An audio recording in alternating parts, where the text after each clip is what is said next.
오늘 말씀 제목은 한 사람의 변화, 한 사람의 변화라는 제목을 가지고 함께 말씀을 나누려고 합니다. 하나님의 말씀이 기록된 말씀이 바로 우리가 66권 읽고 있는 성경입니다. 성경 말씀 66권.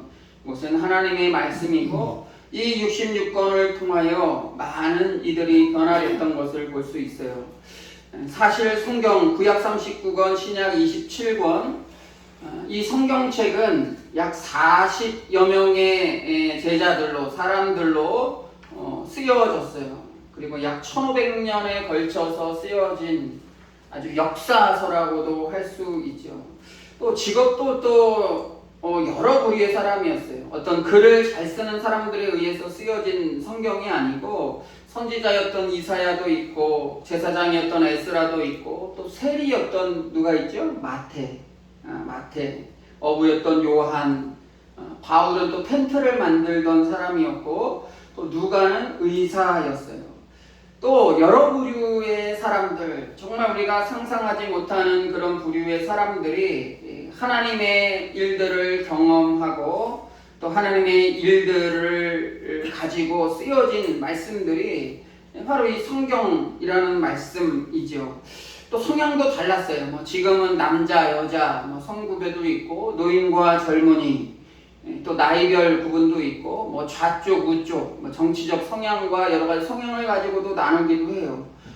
이 성경은 보면 어떤 한쪽 부류의 사람들이 아니고 정말 각각의 관점에 따라서 성향에 따라서 기록되어져 있어요. 그러나 주제는 하나예요. 하나님께서 우리에게 행하신 일들, 구원의 역사적인 일들을 기억하고 있다는 거죠. 보는 관점은 다르지만 또 생각하는 성향과 여러 가지 성품과 나이와 지식과 직업과 이런 모든 것들이 다 다르지만 한 가지 목표를 보고 봤을 때 주님 하나님께서 하신 그런 일들을 가지고 기록했다는 그 공통점이 있어요. 그래서 우리가 이 성경을 보면은 젊은이들이나 연세가 있으신 분들이나 남녀 또 많이 배우고 못 배우고 이런 거 나라별 상관없이 내가 어떤 환경에서 자라나 상관없이 이 성경, 이 하나님의 말씀을 마음속에 새긴 이들은 또 구원의 일들이 일어났다는 거예요. 구원받고 하나님의 일들을 감당하며 나아간다는 거예요. 성향을 따지지 말고 그 안에 쓰여진 그런 목적들을 찾아야 된다는 것이죠. 기원전 1400년경부터 모세오경, 요한계시록 1, 2, 3장, 서기 한 90년경이라고 이 기간 동안에 쓰여진 이 말씀, 하나님의 이 구속사적인 이 말씀을 통해서 한 사람 한 사람들이 이 말씀 가운데 은혜 받고 경험한다는 것이죠. 또 이 성경을 통해서 우리가 어떤 뜻을 찾고 또 예수 그리스도를 통해 우리가 구원의 일들, 구원의 역사들을 이루는 거예요. 오늘 말씀에도 보면 우리가 잘 알고 있는 사마리아, 우물가의 사마리아 여인에 대한 그러한 말씀이죠. 4장 1절부터 쭉 이렇게 보시면 예수님이 이 사마리아 여인이 더울 때 물을 기들어 이렇게 물을 뜨러 이렇게 나오게 되죠. 그럴 때 예수님이 오셔서 물 좀 달라 하면서 이런저런 얘기를 해요. 예배에 대해서 얘기하고 또 그의 가정사에 대해서 얘기를 하고 어떤 과정들을 해요. 그래서 우리가 잘 알고 있는 말씀, 하나님께 예배하는 자들은 영과 진리로 예배할 때가 오나니 곧 이때라. 하나님의 영이시니 예배하는 자가 영과 진리로 예배할지어다 라고 우리가 잘 알고 있는 말씀이 기록된 말씀이 바로 이 요한복음 4장에 있는 그런 말씀이죠. 여러 가지 대화들을 통해서 가정의 일들도 얘기하고 또 예배에 대해서 얘기한다는 건 뭐예요? 하나님에 대해서 얘기하는 거예요. 하나님에 대해서 얘기하는 거예요. 그런 과정들을 통해서 이 사마리아 여인은 이분이 바로 우리가 기다리던 그 메시아, 우리를 구원하실 분이 아닌가라는 생각을 했어요. 그래서 오늘 말씀 27절부터 26절부터 읽었지만 그 바로 전절인 25절에 보면 이런 여인이 이런 얘기를 해요. 여자가 이르되 메시아 곧 그리스도라 하는 이가 오실 줄을 내가 아노니 그가 오시면 모든 것을 우리에게 알려주시리다 라고 얘기를 해요. 그때 예수님이 26절 말씀하시는 거예요. 예수께서 이르시되 내가 말하는 내가 그라시니라 그랬어요. 내가 말하는, 그러니까 네 여인 당신이 말하는 그 메시아 곧 그리스도, 우리에게 모든 것을 알려주시는 그게 누구냐 하면 바로 나라고 얘기를 해주시는 거예요. 자신의 모습, 예수 그리스도가 이 땅에 오신 목적을 이 여인에게 말씀해 주시는 거예요. 말씀해 주시는 거예요. 예수님을 만났던 사람들은 그래요. 예수님이 많은 사람 모였을 때 나는 메시아다, 나는 그리스도다, 나를 따라오너라 이렇게 얘기하지 않으시고 한 사람 한 사람과 대화하시면서 그 사람들이 메시아임을, 우리를 이끌어내실 구원자이심을 깨닫게 하시는 거예요. 깨닫게 하시는 거예요. 그래서 구원의 일들은 제가 설교도 하지만 설교를 통해서 막 좋은 말씀 한다고 해서 사람들이 변화되진 않아요. 똑같은 말씀을 선포되지만 빌리그레함 같이 복음 전도사들이 나와서 당시에 100만이 넘는 사람들이 여의도 그 광장에 모여서 기도했을 때 위대한 설교하고 위대한 하나님의 일꾼이 와서 설교한다고 해서 다 변하지 않아요. 그 말씀을 가지고 이렇게 조목조목 하나님이신가 이런 궁금증을 가지고 기도하며 나아가다가 어느 순간에 개인적으로 깨닫게 되는 거예요. 많은 말씀을 듣고 많은 성경을 가지고 묵상을 하고 영적인 대화를 하고 신앙적인 대화를 하는 과정도 굉장히 중요해요. 그러나 아무리 위대한 사람과 대화한다고 해도 변하지 않아요. 예수님과 대화했던 많은 이들이 다 구원받지는 않았어요. 젊은 청년이었던 젊은 청년이었던 사람도 예수님 앞에 나와왔지만 슬슬 그의 삶과 여러 가지 나누는 과정 가운데 이거는 아니구나 하고 하면서 예수님 곁을 떠나잖아요. 그거 받았는지 안 받았는지 그 이후의 삶은 성경에 기록되어 있지 않지만 그 모습 가지고 보면 그 부자 청년은 아마 구원의 길에 이르지 않았을 거예요. 그러나 이 여인처럼 어떠한 과정들, 예수님과 대화의 과정들을 통해서 깨닫게 되는 거예요. 그러면 주님께서 우리에게 말씀해 주시는 거죠. 내가 그다. 네가 생각한 그가 나라고 말씀해 주시는 거예요. 개인적으로 만난다는 거예요. 그래서 구원의 자리, 바로 이 예배가 구원의 자리예요. 하나님께 찬양하고 기도하고 하나님의 말씀이 선포되어지는 이 자리가 바로 그러한 자리라는 거예요. 그러나 모든 사람들이 다 이런 똑같은 메시지와 똑같은 기도를 한다고 해서 다 구원받는 건 아니에요. 어느 한순간에 깨닫게 하시는 거예요. 그렇기 때문에 그 자리에 우리가 계속해서 나와야 된다는 것이죠. 우리가 가정을 위해 기도할 때도 어느 순간에 그냥 교회도 안 나오고 성경도 안 보고 그러는데 깨닫게 해주세요 그런 것보다 먼저 주회전에 나오게 해야죠. 주회전에 나오게 하고 또는 그 전에 이 성경 말씀을 가지고 누구의 설교, 요즘은 유튜브 같은데 좋은 말씀을 전하시는 많은 목사님들이 많이 계시잖아요. 그런 것들을 통해서 말씀을 먼저 듣게 하는 거예요. 어떤 영향력을 주게 하는 거예요. 그래서 그러한 과정들을 통해서 하나님을 만나게 만드시는 거죠. 오늘 말씀 제목처럼 한 사람의 변화를 이루는 과정은 우리가 임의대로 이런 과정들을 통해서 하면 하나님을 만날 수 있어가 아니에요. 하나님을 만났던 사람들은 이 모양 저 모양으로 만나요. 때로는 사도 바울처럼 예수님을 적대시하고 잡으러 가는 과정에서도 하나님의 역사를 이루어 주시고, 이 여인처럼 조롱받고 비난받던 삶의 여인 가운데 예수님이 직접 찾아오셔서 어떤 과정들을 통해서 만나게 해주시는 거예요. 이 한 사람의 이 변화를 하는 과정들을 통해서 우리가 배울 수 있는 것은, 어떻게 이루어지는 과정을 통해서 배우는 것은 첫째로 먼저 예수님을 만나야 돼요.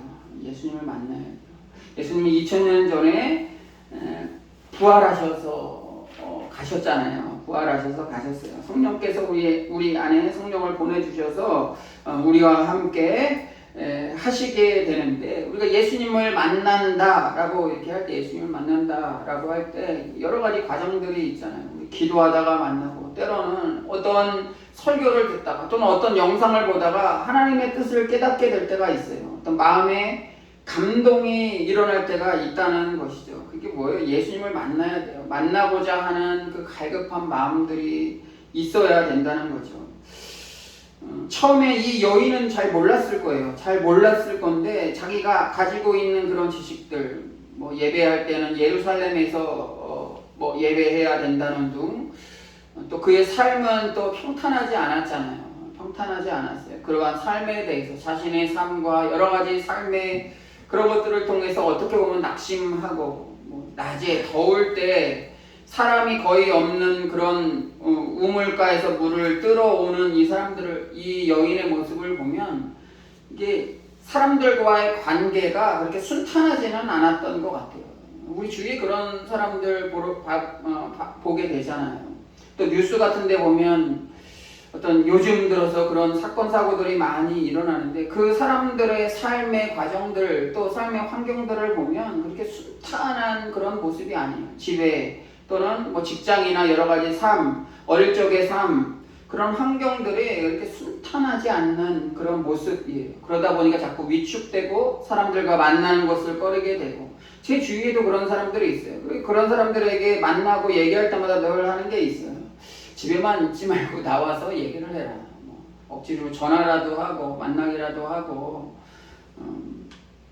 가끔씩 그러자 그런 얘기들을 종종 해요. 특히 뭐 아무나 만난다기보다 좀 믿는 사람들, 그런 사람들과 대화하다 보면 발견하게 된다는 것이죠. 이 여인과 같이 발견하게 된다는 거예요. 예수님을 더 깊이 더 구체적으로 이렇게 만나는 과정, 또 그런 과정은 어떤 말씀을 묵상하면서 또 기도하면서 그런 과정들이 있잖아요. 그러한 것들을 얘기해 주는 거예요. 우리 함께 기도하자. 그런 것들을 놓고 기도하자. 이런 사건 사고 있는 분들 중 이렇게 대부분 보면 어떤 믿음의 가정이 거의 없어요. 아니 있더라도 자기 그 믿는 가정 중에 외톨이와 같은 그런 삶을 살고 있는 그런 사람들이 그런 사건 사고 현장의 주인공으로 나타날 때가 종종 있는 것을 바라보게 돼요. 사건 사고를 일으키지 않기 위해서 믿어라 뭐 이런 게 아니고, 좀 그런 이들에게 우리가 관심을 가지고 좀 기도하며 좀 나아가는 그런 모습들이 우리들의 모습 가운데 있는 게 우리 믿는 이들의 그런 영역이지 않는가, 그런 생각들을 하게 돼요. 예수님을 먼저 만나야 돼요. 만나야 변화되는 거죠. 만나기 위해서 만남의 광장에 나와야 돼요. 만남의 광장, 우리 주의 전이잖아요. 주의 전. 또 믿음의 공동체, 그런 공동체에 나와야 된다는 것이죠. 예수님을 만나면 이 관심이 변하는 것 같아요. 관심이 변하는 것 같아요. 저도 종종 이런저런 사람들과 얘기하다 보면은 한 시간을 얘기한다 그럴 때 세상적인 얘기, 뭐 돈 버는 얘기들, 뭐 이성적인 얘기들, 뭐 살아가는 얘기들, 뭐 영화, 뭐 드라마 봤던 얘기들, 뭐 여러 가지 얘기들을 많이 하는 게 있어요. 근데 그 순간에 은혜 받고 하나님의 역사하심을 경험한 이들은 그런 얘기들만 해요. 관심이 바뀌어요. 관심이 바뀌어요. 얘기하는 게 바뀌어요. 이 여인도 자기의 삶에 대해서 얘기하고 예배에 대해서도 막 이렇게 얘기하잖아요. 얘기하다 보니까 오늘 말씀 보면 예수님을 만나고 예수님이 내가 그다라고 고백을 들은 다음에 이 여인이 어떤 모습을 보이냐면 28절에 보니까 여자가 물동이를 버려두고, 그러니까 자신이 세상에 살면서 평상시에 해왔던 일이에요. 매일같이 물 들어오고 필수적이잖아요. 살아가기 위해서 일을 해야 되고 먹을 것을 위해서 여러 가지 일을 해야 되는 건 당연해요. 근데 물동이를 버려뒀다는 건 다시는 물을 먹지 않겠다는 얘기가 아니고, 지금 내가 세상적인 일들로 매일같이 반복되면서 살아왔는데 그런 것들을 내려놨다는 거예요. 동네로 돌아가서 사람들에게 이르되, 29절, 내가 행한 모든 일을 내게 말한 사람을 와서 보라. 이는 그리스도가 아니냐. 이게 뭐예요? 복음 전도자의 삶으로 나아갔다는 거예요. 그래서 은혜 받은 사람들 보면 그들이 얘기하는 것들이 막 이런저런 얘기가 아니에요. 뭐 단순해요. 기도합시다. 하나님 믿읍시다. 우리 예배에 나갑시다. 우리 교회 갑시다. 뭐 이런 얘기들만 해요. 왜 그러냐면 은혜를 받았기 때문에 그래요. 자기의 관심사가 완전히 바뀌었기 때문에 그래요. 완전히 바뀌었기 때문에. 와서 보라 그런 거예요. 와서 보라. 아마 와서 보라 했을 때 많은 사람들이 다 오진 않았을 거예요. 막 많은 사람들에게 전했지만 다 오진 않았을 거예요. 그러자 30절에 보면 그들이 동네에서 나와 예수께로 오더라. 열매를 맺는다는 거예요. 열매를 맺는다는 거예요. 우리는 예수님이 한 여인을 만났을 뿐인데 이런 역사가 이루어지는 거예요. 예수님도 그랬잖아요. 12명의 제자를 세우고 몇 명의 따르던 사람들과 함께 있었을 뿐인데 올라가시면서 말씀하시잖아요. 땅 끝까지 이르러 내 증인이 되리라.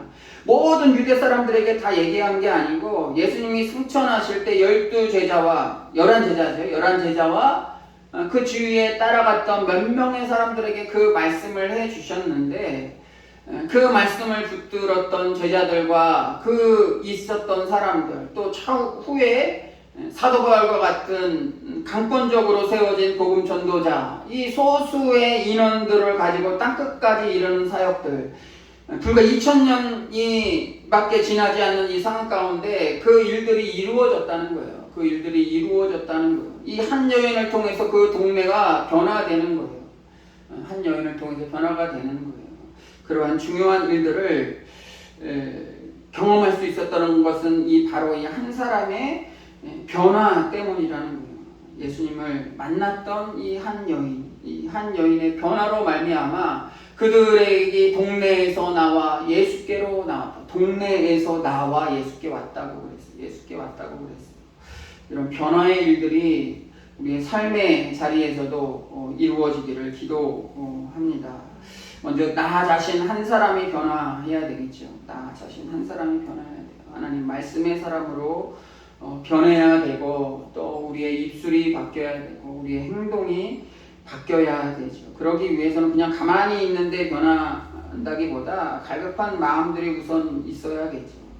또 시간 내어서 말씀을 읽고 그 말씀을 가지고 기도하고 하루를 승리하기 위해서 기도하고 또 주의 전에 나와 기도하는 자리에 기도하고 예배하는 자리에 예배하고 또 우리가 만나는 모든 사람들에게 샬롬 평안이 있으라 또 그리스도의 복음을 또 그들에게 전하고 이러한 삶의 일들을 통해서 우리 삶의 한 주간 동안의 삶을 통해서 힘들지만 그런 것들을 통해서 극복하며 나아갈 때 이 변화된 이 사마리아 여인처럼 우리도 그러한 모습으로 살아가시기를 기도합니다. 우리 삶이 변화되길 원합니다. 우리 기도하시겠습니다.